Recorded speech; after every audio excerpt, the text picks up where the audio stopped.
Hi, everyone. My name is Alison Willmore. I am a film critic at Vulture and New York Magazine, and I am being joined by Elisabeth Moss. We're going to talk Shirley.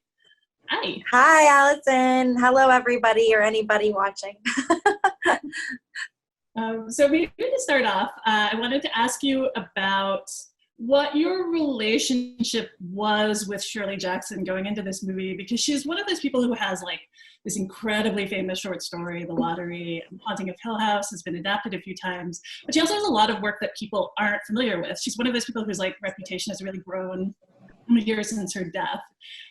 What was your knowledge and kind of familiarity with her work and with her going into this project? Yeah, very slight. I kind of joined the rest of that boat of having read The Lottery and being familiar with that, knowing that she had written, Haunting of Hill House, but not being very familiar with her work at larger or in a larger, like how I am now. And certainly not very familiar with who she was as a person or any of her personal story. So, I've always been a very big fan of that genre. I've been a very big fan of the horror genre. I hesitate to put Shirley Jackson in the horror genre because I feel like she belongs there as much as sort of like Margaret Atwood would.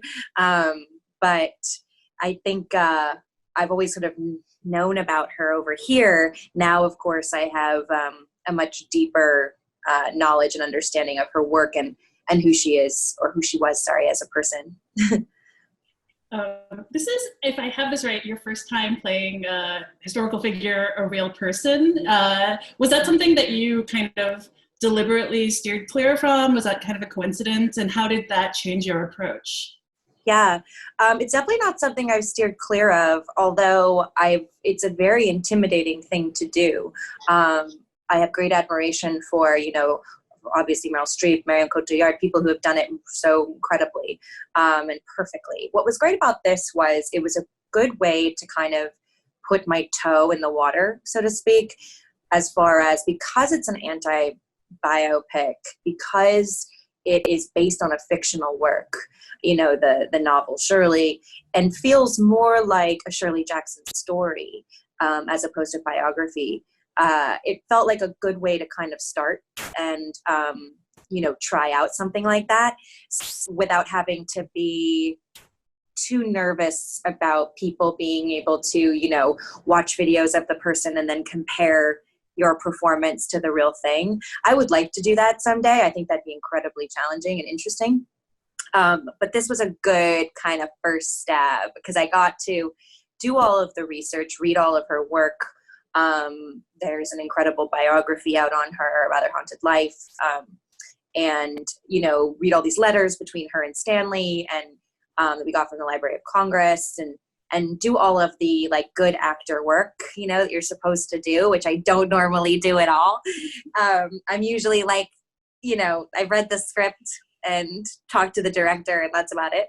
So I got to do the actor research, but then Michael and I sort of turned to each other before we started and kind of were like, now we have to let it go. We have to let it go. We can't be, we can't live in fear of whether or not we are being accurate. We have to just play our version of Shirley and our version of Stanley. And as you said, this is fictionalized in some ways while drawing from real aspects of her life. It's adapted from a novel. The real Shirley Jackson had 4 children, and the character Shirley doesn't have children. But I was wondering about, in that prep that you were doing, maybe if you could speak a bit to her physicality, because I feel like you bring this really interesting, you get a sense of Shirley as this person who's sometimes even like physically intimidating when she's in her own space. And yet when we see her go out to a party, she just seems very kind of uncomfortable in some ways in her own skin. Yeah, that was kind of just made up. I mean, I just kind of, it was very instinctive, I guess, which is usually the way that I work. It was a combination of factors. A little bit photographs of her, kind of how she would be sitting in photographs sometimes. I had a bit of padding to make me look a little bit more like like her more in the later years of her life. And then hair and makeup and everything. And then it was just this combination of the script and what Sarah Gubbins, our brilliant writer, had written in the script in her adaptation of the novel, led me to kind of this idea that she was, yes, one way at home and intimidating at home, but then quite vulnerable when she was in public and quite afraid. She did, the real Shirley Jackson did have periods of time in her life when she didn't want to leave the house, and she suffered from anxiety and depression and all of that. So that kind of went into it too. It was really hot on set, so I think that went into it. And then I had this herniated disc that I'd herniated in July, and we shot in August, and I was in extreme pain for most of the shoot. So that kind of led to the physicality of her, honestly. It was a real hodgepodge. I'd read that you had a little bit of time to rehearse, which is like a very precious luxury on an independent film, to have any of the cast in together with a little advance time. Can you tell me a bit about what you all did together and like how that might have helped when you started shooting? Yeah, we only had a few days because of like how the schedules just like worked out. I did 4 films that summer, and so I just coming off of something, and I did Her Smell that like right before that, and so it was really, it was only a few days. I mean, look, I'm not a person who likes rehearsal very much. I will admit it. I am definitely one of those people that's like, unless it's a play, which I get, you have to work out the blocking and everything before you go to the stage. But I'm just not somebody who's very good at it. So we didn't rehearse specific scenes, but Josephine had us do like various like actory exercises, which I've also never done because I never went to school for acting. Sorry, that's up on me, ignore it. So I was like, I think the thing that I got the most from it was being able to spend time with the other actors, being able to get to know Michael and Odessa and Logan, and getting to see what their processes were, who they were, what their fears were, what their quirks were. And just that actually just really helped me as an actor and a producer to kind of get to know them. And then Josephine as well. I mean, we did one like movement thing. And I think Josephine tells this story that I was like, I don't think Shirley moves very much. And then just like sat down. I was like, I'll be here. And part of it was true. I don't think that she was moved very much. But then also I was just probably being lazy. You mentioned working as a producer on this film, and you've produced a few films. You produced 2 of your collaborations with Alex Ross Perry. You produced Paul Harrell's Light from Light recently. What kind of led you into doing that, and what do you look for in projects that you want to be a producer on, whether you're appearing in them or not? Yeah, it's a good question. It kind of came about really organically. First time I ever did anything as a producer was Queen of Earth with Alex and Ross Perry, and it just happened because we were working on the script together, and then we started working on casting together, and then it just became. And then I was like, am I a producer on this? And he was like, I guess so. And then, of course, I did Her Smell. And I think for me, and then Handmaids for 3 seasons, but which definitely gave me a lot more experience. But I think for me, how I feel and what I kind of tell other actors as well is I find that I know so much more about the character and so much more about the material through being a producer. I actually find that it really enhances my work rather than takes away from it or distracts me from it. There's something about, and not everyone's like this, but there's something about knowing why we have made all of the decisions that we've made that I find actually really helpful. You know the script so well. You're familiar with other characters in a way that you may not be if you were just focusing on your own character. You know what you're looking for when you're casting. You know why we're in this location and why the wall looks that color and why that, you know what I mean? And why we've hired that gaffer. It's just like, you just have this, for me, this knowledge of the material that is so helpful. So that's kind of that's kind of what I love about it, and why I keep doing it. I'm pretty much a producer on anything I do now. And part of the reason for that is also, I think it's really important to make sure you have that female voice, make sure that you have the same person that is leading the project is also capable of having control and making decisions, and having ownership over the work that you're putting out there. You know, I tell younger actresses or other actresses who don't produce, you know, they're selling a poster with your face on it. They're selling the show based on the fact that you're in it now. So you should probably have a say. What do you look for in working with a director? I mean, Josephine Decker is someone whose work I love. Like her last film, Madeline's Madeline, just blew me away. And her work is very like dreamy and subjective and kind of sometimes experimental. What drew you to her and like this project? And like, was it collaborative? Yeah, I didn't pick Josephine. She was on the project before I came on. So I can't speak to what, you know, drew me. I didn't make the decision. But that said, I thought it was a very, very interesting choice because Madeline's Madeline is in a way so different from what this script was. You know, it's very improvisational, it's very instinctive, and obviously quite brilliant.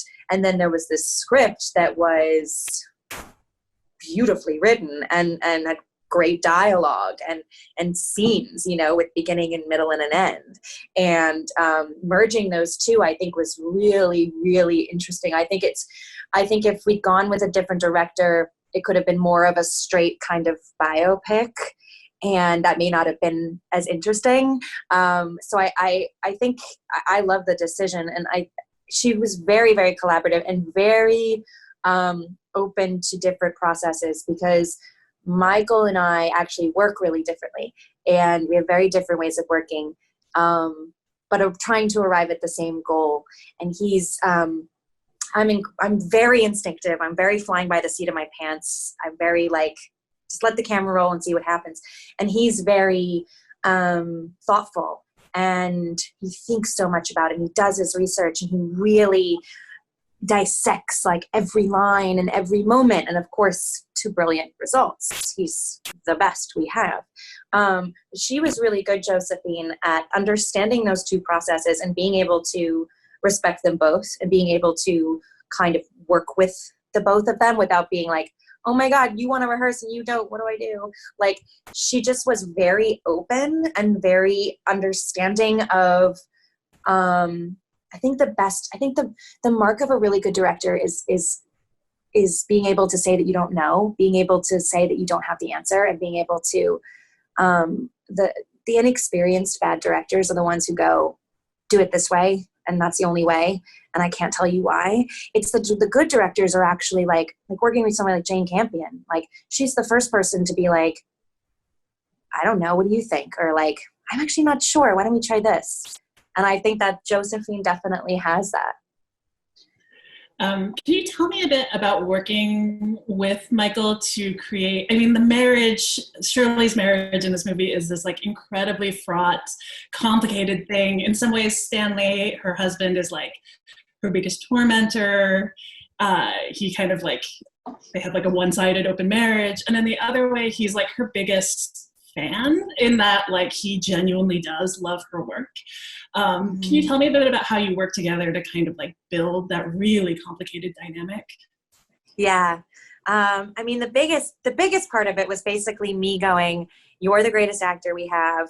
I will do whatever you want. And then just like following him and just being like, that was so good. That was basically that was my plan, is I was just like, whatever Michael Stuhlbarg wants is what we're doing. But he was also very like respectful and trusting of me as well, which was very, very cool. We did a lot of research into Shirley and Stanley, and their relationship. That was the bulk of our research. Reading these letters between them, reading any biographical information that we had. They did have an open marriage. It actually was both sides, but Shirley wasn't as into it. was sort of one of those, like, it seems like she like agreed to it and then was like, oh, I don't know if I actually like this. But jury's out on that. But yeah, they had an incredibly complicated and interesting relationship. And it was all of those things you just said.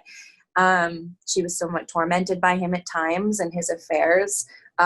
They both were brilliant writers. According to their son, one of their children, Lawrence, he's told me they wrote all the time. It was constant, click, click, click, click, clickety clack. Like, they just wrote and read all the time. They had hundreds and hundreds of books, and they had read all of them. Like, they were just very smart people. And I think that she, and what the last scene of the movie is about, she really did respect his opinion more than anybody's. And they loved each other very much. They really did. There was a lot of passion there. They both had excellent senses of humor, sometimes perhaps perverse and dark, but that was sometimes what happens with really smart people. So I think all of that is kind of, that's probably the most accurate part of the biographical information in the movie. And it's where we did the most research. And then, like I said, we kind of just threw it away. We really did. And I feel like I kind of came halfway in my process to Michael, as far as rehearsing a bit more, being a little bit more like, let's talk about things. And he also came halfway, though. He also met me in my process and was willing to, like, let's just try something. Let's just do it again, and let's just try something completely different, okay? And he'd be like, great. So we really met each other in the middle. There was a lot of really true respect and trust there. I was wondering if you could speak a bit then to your collaboration with Odessa Young, who plays Rose, who is, as far as I know, a fictional character. She's like the young woman who, with her husband, the newlywed, who moves into the house and into the middle of this really tumultuous marriage. And I feel like, that this is another really complicated relationship, and there are times where you're not sure if what you're seeing is in the reality of the film or maybe inside Shirley's head. Can you tell me a bit about, like, playing with that kind of, like, squishy reality? Like, how does that work for you from the perspective of acting? Yeah, I think that, because yes, you're right. There's an argument that you could make at the end of the movie that Rose was never there and it was all in Shirley's head. Even the way that last scene is shot, there's a feeling of it's a different movie. Like this now we seem to be in reality. It's really interesting. That said, though, I think any actor listening to this would understand you can't play it like that. You have to play it as if it's absolutely real. It's like, even the broadest comedy, you have to play as if it's 100% real and serious. So that's what we did, and I think Rose, for Shirley and for our story, what it serves is this idea that someone comes into her home who challenges her, scares her. She hates her at first. She looks down on her, has no respect for her, and then goes all the way to the other side through passion and love and admiration and jealousy. It goes all the way to the other side to actually wanting her to succeed, actually wanting Rose to not make the wrong choices and to not live under the thumb of her husband and to pursue her career and raise her child in the way that she wants to raise her child. And she kind of goes through that arc, and that's what really the Rose story really serves our script in that way. And Odessa's more similar to me in process, very instinctive, very willing to be playful, willing to try things, fearless, completely fearless. And that's really fun to work with because you can try anything and you can throw anything at the person, and you're caught by that person. I know you said that you feel this is a movie about writing foremost, like in addition to all the other things going on. And I've definitely never seen writing dramatized in this particular way. It's almost like an act of possession, you know, for Shirley. She's just gripped by this story when she's in the middle of writing it. I was wondering if you could speak a bit to that, like as this is a movie about creative process, and also if writing is something that you have interest in doing for the screen.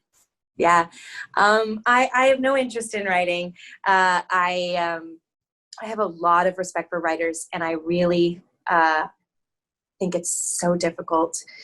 And so I would not dare to think that I have that skill. I can give notes and I can help with rewrites and I can help shape things, but starting from scratch, not my bag. For me, the stories is the main kind of thrust of the story is really about people, the writing process. It really is about somebody who is struggling with a story, somebody who is trying to birth a story, and how difficult that is, and how difficult it is to sit down at a typewriter or your computer or whatever it is and have that come out of you. So I talked to Sarah Gubbins, the writer, a lot about how truly the essence of this story is about a writer and a writer's process. If you really boil it down, that's what it is. You mentioned that you shot like 4 movies in a row, like the other summer, and if I have it right, this was like the 4th of them, right? Like it was kind of the 3rd. I shot this. I shot most of this. I shot 3 weeks of this, and then I went to LA to start Jordan Peele's Us. Wow. And then went back, finished Shirley, and then went back to LA and finished Us. So I was wondering, can you speak to like having that kind of schedule? Like, is it difficult to toggle between characters like that? And like, how do you, especially you also have a television show, which is like a lot kind of like more sprawling a production commitment. How do you kind of balance out a schedule for yourself and kind of make sure you're protecting yourself in your own kind of like, you know, energy as well? Yeah, I don't particularly like doing 2 characters at once. That's the one thing that I kind of am like, oof, it just feels weird. It's not as fun either. You don't really get to get into something and get invested in it. You're kind of like always have one foot out the door. So that's definitely something that I most of the time try to avoid. But obviously I wasn't going to say no to either of these projects. So I was like, here we go. As far as scheduling in general, I'm very fortunate, and I feel I've been acting for 32 years now, and because I started when I was like 6. So, 25 of those years were massive stretches of unemployment and auditions and not getting jobs and not having money and calling SAG, thank you SAG, calling SAG-AFTRA for those residual checks and, every week, and just hoping that I was going to get some sort of residual check to live on. And thank God I had health insurance through SAG for many, many, many, many years. So I'm very grateful for that. So I guess that's a long-winded way of saying that I don't feel like it's a burden. I feel like it's definitely something that I'm very grateful that I'm able to work as much as I can now. And there's so many projects that I want to do. There's so much good work out there right now. And so it's difficult for me to say no to things because I want to play these parts. I want to, you know what I mean? So it's hard for me to say no. As far as balancing it, I mean, obviously I have a pretty great team of people who takes care of me and who makes sure that I don't fall over. But I don't know, I guess it's difficult for me to even think about how it might be a struggle at all to balance it or take care of myself, because I feel like I am, quite adequately paid for my services. And it's an elective field. It's nothing, no one's forcing me to do this. And I love acting more than anything in the world. So I don't consider it a balancing act. I consider it a great privilege that I get to do what I love for a living, I was thinking of like The Invisible Man and Shirley, of these two films that you have this year, are like very different. And one involves like this, you did stunts, right, for The Invisible Man. And Shirley is this kind of like digging into the idea of the biographical film. But like looking at them from the outside, they also both are about women who kind of get treated as hysterical or untrustworthy, as unsafe to themselves by like outside forces, even though we see that in a very different way as viewers. And I was wondering if, as you were making them, you saw any parallels between them at all. No, actually, and that's a really good point. There are really extreme parallels. I mean, I think the thing is, like, when I made Shirley, that was in 2018. That was in summer of 2018. And then I made Invisible Man summer of 2019. And so I think in my head, they're so different. In my head, they're so separated by time.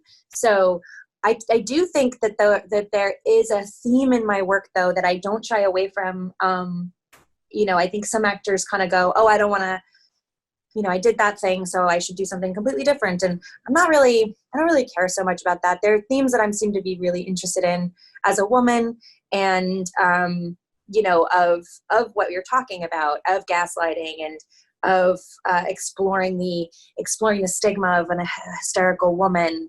And, I'm very interested in those ideas, and they're really top of mind for me. So the work that I do tends to kind of reflect what I'm looking at and what I'm interested in. So I do think there are these sort of parallels that end up happening, because it's kind of whatever I'm going through in my own life as well.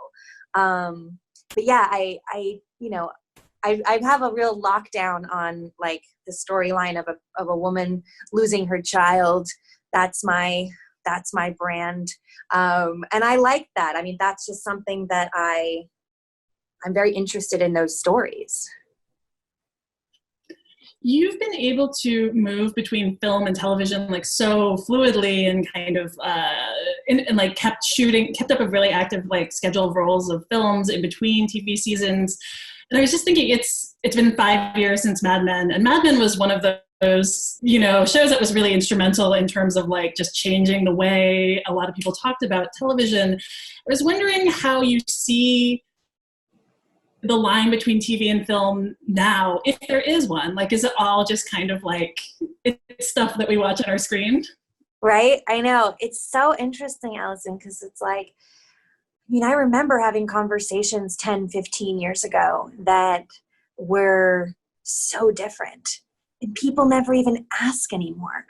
A decade ago, 15 years ago, was a huge topic of conversation, film actor versus TV actor. And I came more from a TV world as far as having any success. I did a bunch of tiny movies that nobody ever saw, but I was mainly known for television. So I sort of grew up in this television world. And there was this thing, it really was, of like TV actor versus film actor. And how do you make that transition? And this beautiful thing happened, which thank God I was around when it did, which TV got really, really good. And the golden age of television happened, and Mad Men was smack dab in the middle of that, along with, of course, Sopranos and Breaking Bad and many shows. But like, all of a sudden it started to change, and it started to morph, and started to be this, oh, well, maybe TV actors are good, and maybe film actors can do TV. And now, like you said, it's not even a part of the conversation anymore. I watched, through the course of my career, I watched the line disappear. It was incredible. And I think, truly, when Meryl Streep did Big Little Lies, that was like, I feel like that was like the end. That was like, okay, guys, fine. Everything's fine. We're all doing TV. We're all doing film. Doesn't matter anymore. And Julia Roberts too, by the way. Julia Roberts doing Homecoming. That was another like game. Like, this is done. Line's gone. Yeah. You have, as you said, you've in your career dealt with a lot of these kind of weighty themes about mental illness and addiction, sexual assault, totalitarian patriarchal society. But I know you've also said you've watched every romantic comedy ever made. Yes. Like, is it long to make a romantic comedy, or is it a question of the right script coming along? I long for it. I do. I actually was just talking to somebody about this, and at a studio, and I actually am working on something that's not really a romantic comedy. It's like a magical realism love story. Working on developing that, but I do long for it. I think what's hard is the writing is so hard. Unfortunately, we don't have Nora Ephron anymore, and it's in that kind of movie making, the whole landscape of the industry has changed economically, so it's harder to get a movie like that made, honestly, with a script like that. But I will say, I think it's maybe, cross your fingers, but I think it's maybe shifting a little bit. I think it's perhaps shifting into people wanting personal stories, human stories, things that make us smile, things that entertain us. I do think it's perhaps, given everything that's been going on this year, I think it might be shifting a little bit, which I hope is true. But I long for it. But it's all about finding the right script, because those scripts, for When Harry Met Sally, which is my favorite movie of all time, or Sleepless in Seattle, or whatever it is, broadcast news, they're so good. They're such good scripts. Goodbye Girl, Neil Simon. It's like, it's the best. So it's like Moonstruck. You got to stop me.